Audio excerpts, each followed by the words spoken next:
Remue ménage.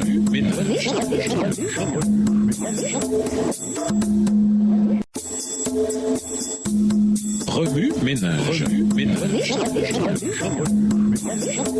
Bienvenue à votre émission Remue ménage. Voilà la leçon de jeudi, s'impliquer, l'option du célibat. Jésus n'a pas imposé le célibat à quelle catégorie de personnes que ce soit. Il n'est pas venu pour détruire l'institution sacrée du mariage, mais pour l'exalter et la restaurer de sa sainteté originelle. Il éprouve de la joie à la vue d'une famille dirigée par un amour pur et désintéressé. Extrait du livre Le foyer chrétien, chapitre 18, page 115, livre écrit par Ellen G. White. Le raisonnement du chrétien. Que doit faire le chrétien quand il se trouve placé dans une situation où la solidité de ses principes religieux est mise à l'épreuve? Avec une fermeté digne d'exemple, il doit déclarer franchement: je suis un chrétien consciencieux. Je crois que le 7e jour de la semaine est le sabbat de la Bible. Notre foi et nos principes respectifs nous mènent dans des directions divergentes. Il est impossible que nous soyons heureux ensemble. C'est spirituellement que l'on juge des choses spirituelles. Sans ce discernement, vous serez incapable de voir ce que le Seigneur réclame de moi et de comprendre les obligations que j'ai envers le maître que je sers. Par conséquent, vous aurez l'impression que je vous néglige pour mes devoirs envers Dieu. De mon côté, je me sentirai seul avec mes sentiments religieux. Lorsque vous aurez changé d'avis et que vous aurez appris à aimer mon Sauveur, alors nous pourrons renouer nos relations. Le croyant fait ainsi pour le Christ, un sacrifice que sa conscience approuve, et montre qu'il estime trop la vie éternelle pour courir le risque de la perdre. Il sent qu'il vaut mieux vivre seul que d'unir pour la vie ses intérêts à ceux d'une personne qui préfère le monde à Jésus et qui l'éloignerait de la croix du Christ. Extrait du livre Le foyer chrétien, chapitre 9, page 65. Il ne discerne pas les buts nobles et élevés visés par Dieu dans l'institution du mariage. De ce fait, il ne cultive pas les sentiments les plus purs, ni les traits les plus nobles du caractère. Aucune parole ne doit être prononcée, aucune action ne doit être accomplie que vous ne souhaiteriez voir les anges inscrire dans les registres du ciel. Vous devez rechercher avant tout la gloire de Dieu. Le cœur ne doit entretenir que des sentiments droits et sanctifiés, dignes des disciples de Jésus-Christ, d'une nature élevée, noble et non terre-à-terre. Tout ce qui, dans les fréquentations, diffère de cet idéal est avilissant et dégradant. Dans ces conditions, le mariage perd son caractère de sainteté et d'honorabilité aux yeux de Dieu, pur et saint. Il ne le conserve que s'il s'édifie sur les principes qu'exalte l'Écriture. Toujours extrait du livre Le foyer chrétien, chapitre 8, page 54. Remue ménage, suite à l'étude d'Ésaïe 56 et versets 3 à 8. En quoi ce chapitre s'applique-t-il dans votre vie? Quelles sont les applications pratiques que vous devez faire dans votre vie sociale? Révisez le passage à mémoriser. En quoi s'applique-t-il à votre vie cette semaine? Au revoir. Et à demain si Dieu veut.